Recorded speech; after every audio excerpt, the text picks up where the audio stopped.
Hi Aries, this is your April 2018 reading. Alright, let's get into it.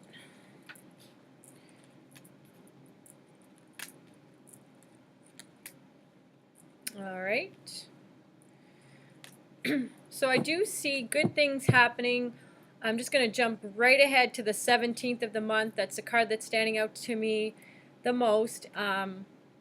So that's around the new moon. The new moon is on the 15th of April, and it's in Aries, so in your sign. You will find that time, and maybe it's some of your guys' birthdays as well, but the end of a difficulty happens there, and I feel like you sort of get yourself sorted out 4 days, or you start working on around the 4th of April. You're going to start getting more structured, more organized, things together, and it's just kind of flow into this new moon.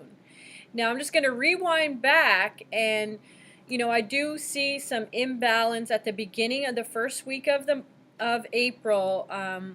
Balance with work, with money, imbalance, sorry, with work and money, and this feeling of needing help but not knowing where to go for help, or not even having someone to help you there.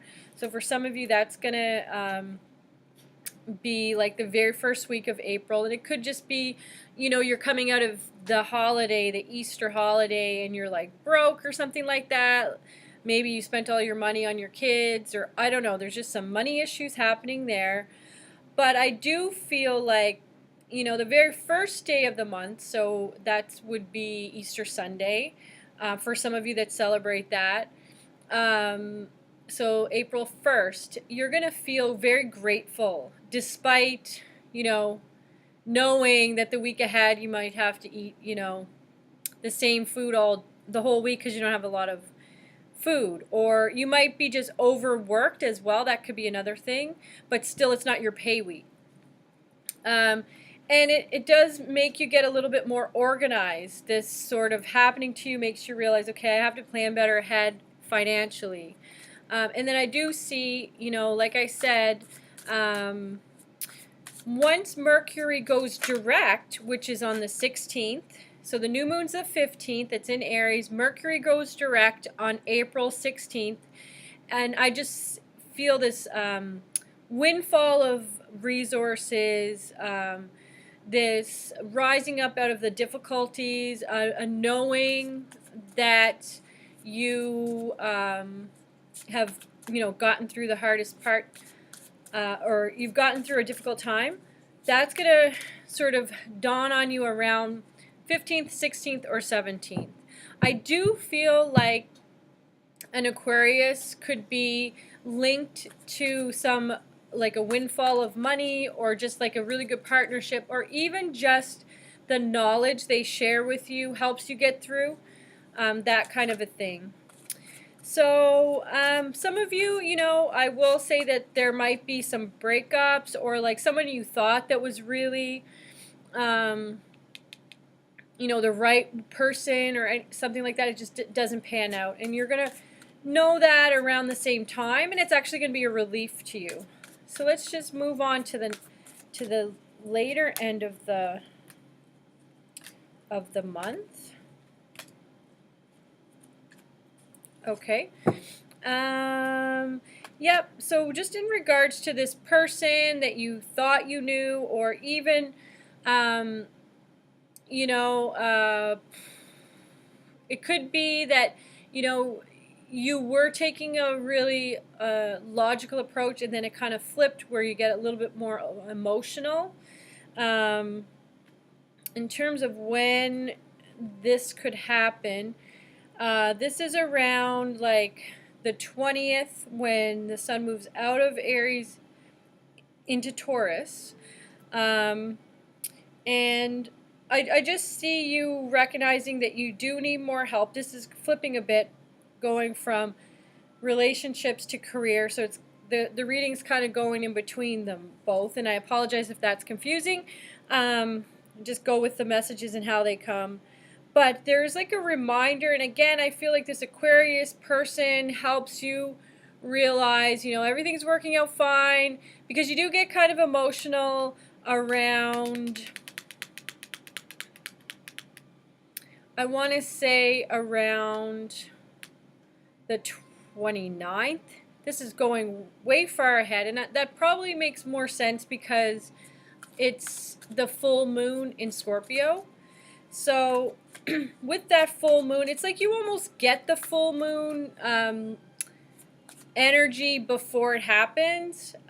So like a pre-moon, kind of a PMS kind of a thing. So around the 20th to the 25th, you're going to start to feel a bit emotional. Like you're not going to be logical. You're going to get, there's going to be some breakdown in communications in terms of relationships and friendships even.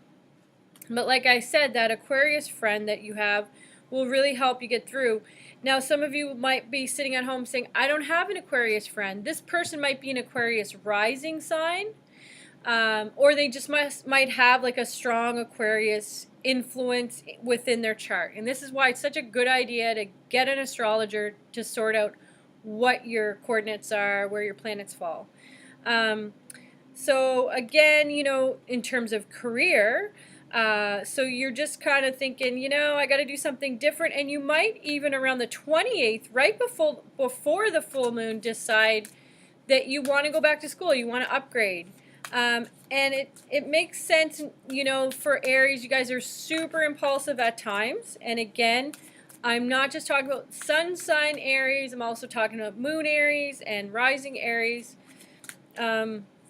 You can tend to be impulsive, so I do see some of you contemplating going back to school because you just feel like you have to make some changes and some adjustments to your life. And this is the card I just pulled out. Yeah, and this is actually the card that flew out. Actually, I don't know if I did it for this video, but I did a couple of runs before I posted this one, or before I went through this video, and this was the card, the very first card that flew out onto the floor. So you recognize around the 28th, 29th that things are just not, you know, working. You're reading the signs, and you're actively making changes because you're feeling like either the person you're with or the job you're doing just isn't working out. It's starting to kind of crumble. This is a tower in traditional tarot. It says change your life in this deck, but it's an indication that things are changing, that you don't really have control over it. But I get the sense that you're already on top of that, or will be during this month. And I feel like because Venus is in Taurus for most of the month, like till the 24th of April, this really helps you get in touch with what's important to you, what you value, what you love, what you don't love. So that's really a good thing for you. And then where Mars is in Capricorn, those two planets are in harmony because they're both earth signs. Venus rules Taurus. Capricorn, you know, is an earth sign as well. So this harmonious relationship between this active planet Mars, getting it done, long-term goal settings because it's in Capricorn, mixed and melded in with, you know, getting in touch with what's really, really important to you. I feel like that energy just boosts your career, helps you recognize people that just shouldn't be in your life anymore, and basically who should be in your life or what kind of person is in your life. Overall, Aries, I feel like it's a good month for you. You might find yourself reflecting a lot more at the beginning of the month until Mercury goes direct on the 16th. Definitely take that time to do that because you are going to benefit from not making any major choices until after the 16th, or after the 16th of April. I hope that helps you. I am available to do private reading. You can find the information below, and I post weekly videos as well as topic videos quite often. The topic videos are periodically. The weekly videos are every Sunday or Monday. They're up, and they kind of break down the week. And I'll be posting the May video the end of April. So take care, and I'll see you again next month.